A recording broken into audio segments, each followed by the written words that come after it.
রুটি পরোটার সাথে খাওয়ার জন্য দুর্দান্ত একটা রেসিপি নিয়ে চলে এসেছি। একদম নিরামিষ পদ্ধতিতে রেসিপিটা আজকে তৈরি করে দেখাবো সবজি দিয়ে। তো এখানে আমি কি কি সবজি নিয়েছি একবার বলে দিই। ডুমো ডুমো করে আলু কেটে নিয়েছি, এখানে দুটো আলু নিয়েছি, দুটো গাজর নিয়েছি, সমস্ত কিছু কিন্তু আমি ডুমো ডুমো করে কেটে নিয়েছি। আর কিছুটা বিনস এইভাবে কেটে নিয়েছি। আর সঙ্গে লাগবে আমাদের কিছুটা পনির। তো আমি এখানে পনিরটাকে ম্যাশ করে দেবো। পনিরটা এখন গোটা আছে, আমি ম্যাশটা করিনি, রান্নাটা করতে করতে করে নেব। তাহলে চলুন শুরু করা যাক। রেসিপিটা কিন্তু দুর্দান্ত স্বাদের হয়, রুটি পরোটা ভাত সব কিছুর সাথেই খাওয়া যায়। তাহলে আমি এখানে একটি কড়াই বসিয়ে দিয়েছি, শুরু করছি রেসিপিটা। কড়াইতে দিয়ে দিচ্ছি সর্ষের তেল। কড়াই কিন্তু আমার গরম হয়ে গেছে।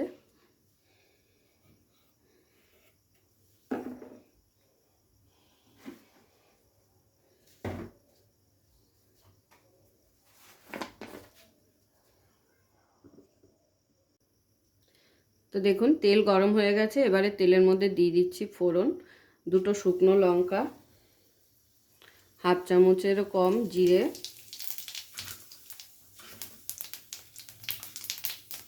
আর সামান্য একটু সর্ষে।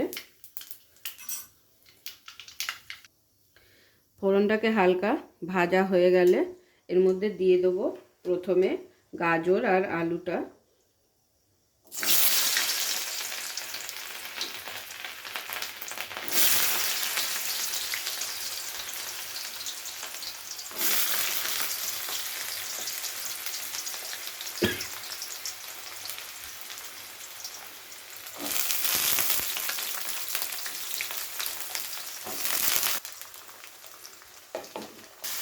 গাজর আর আলুটাকে প্রথমে হালকা আমাদের ভাজা ভাজা করে নিতে হবে।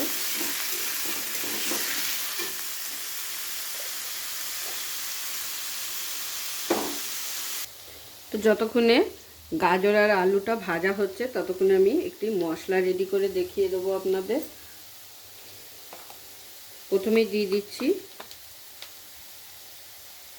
শুকনো লঙ্কা গুঁড়ো ঝালটা, এরপর দিয়ে দিচ্ছি কাশ্মীরি লঙ্কা গুঁড়ো, আর সমস্ত কিছু হাফ চামচ করে দিয়ে দিচ্ছি। এরপর দিয়ে দিচ্ছি জিরে গুঁড়ো,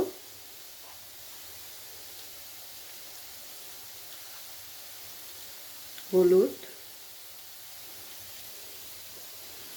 আর দিয়ে দেবো পরিমাণ মতো নুন।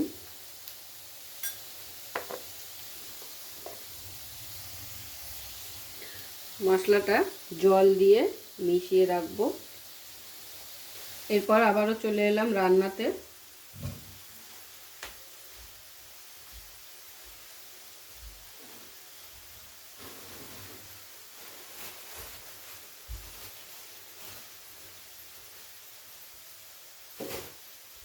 যেহেতু রুটির তরকারি, রুটি পরোটা, তো ঝালটা একটু কম, যারা খান কম খেতে পছন্দ করেন কম দেবেন, আর যারা ঝাল বেশি খান তারা বেশিও দিতে পারেন।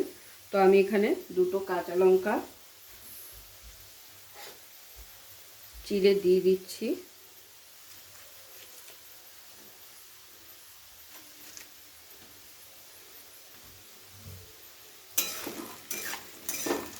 আলু আর গাজর কিন্তু বেশ অনেকটাই ভাজা ভাজা হয়ে এসেছে। এবারে এখানে বাকি মটরশুঁটি আর বিনসটাও অ্যাড করে দিলাম। এগুলোকেও হালকা নাড়াচাড়া করে ভেজে নেব।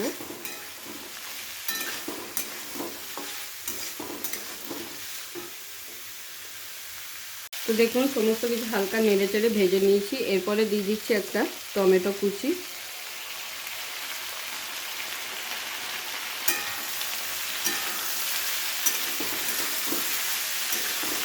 সবজিটা কিন্তু খেতে অসাধারণ লাগে, না খেলে কিন্তু বুঝতে পারবেন না। দেখো এবারে সবজির মধ্যে দিয়ে দিচ্ছি সামান্য একটু নুন। মশলায় যেহেতু নুন ব্যবহার করেছি, তো সবজিটা যেহেতু ভাজা হচ্ছে, তো যাতে একটু ভালোভাবে সিদ্ধ হয়, তো সেই কারণে কিন্তু সামান্য পরিমাণে একটু নুন দিয়ে সবজিটাকে ভেজে নিলে কোনো অসুবিধা নেই।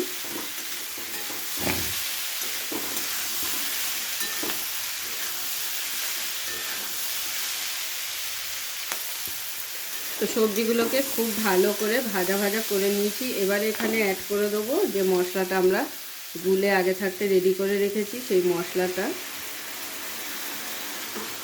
মশলাটা দিয়ে খুব ভালো করে একবার কষিয়ে নেব সমস্ত সবজির সাথে।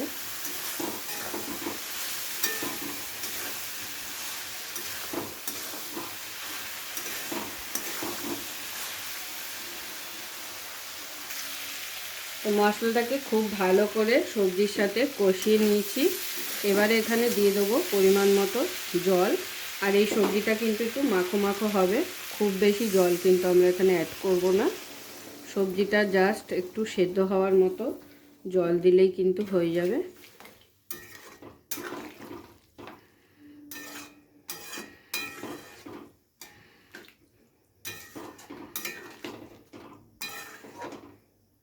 এবারে ঢাকা দিয়ে রান্নাটা করে নেব।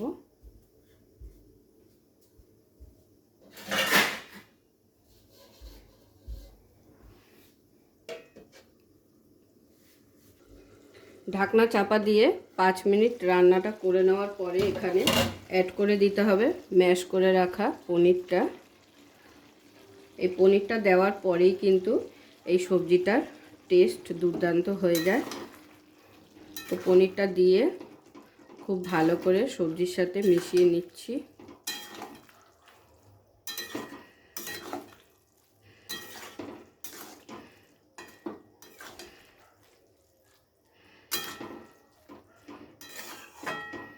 এবারে ঢাকনা চাপা দিয়ে গ্যাসের ফ্লেমটাকে লোতে করে মাখো মাখো করে রান্নাটা করে নিতে হবে।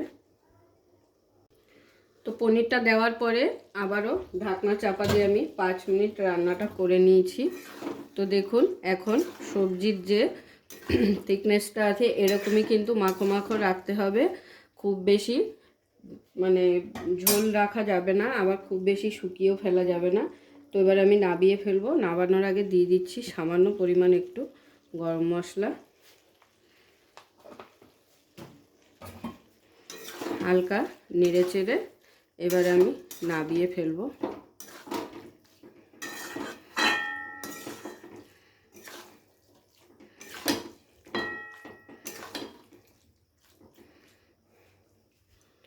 পনির দিয়ে আর সবজি দিয়ে আজকের এই রুটির রেসিপিটা অবশ্যই আপনাদের ভালো লেগেছে। আর যদি ভালো লেগে থাকে তো প্রতিবারের মতো লাইক কমেন্ট শেয়ার করতে কিন্তু ভুলবেন না। তো চলুন এবারে গরম গরম প্লেটে সার্ভ করে নেওয়া যাক। পুরো ভিডিওটা দেখার জন্য সকলকে অসংখ্য ধন্যবাদ। এরকম আরও নিত্য নতুন ভিডিও দেখার জন্য চ্যানেলটি অবশ্যই সাবস্ক্রাইব করে নেবেন আর পাশে থাকা বেল আইকনটি প্রেস করে নেবেন নতুন রেসিপির আপডেট পাওয়ার জন্য। তো সবাই ভালো থাকবেন, সুস্থ থাকবেন। আবারও দেখা হচ্ছে আপনাদের সাথে নতুন একটি রেসিপি নিয়ে।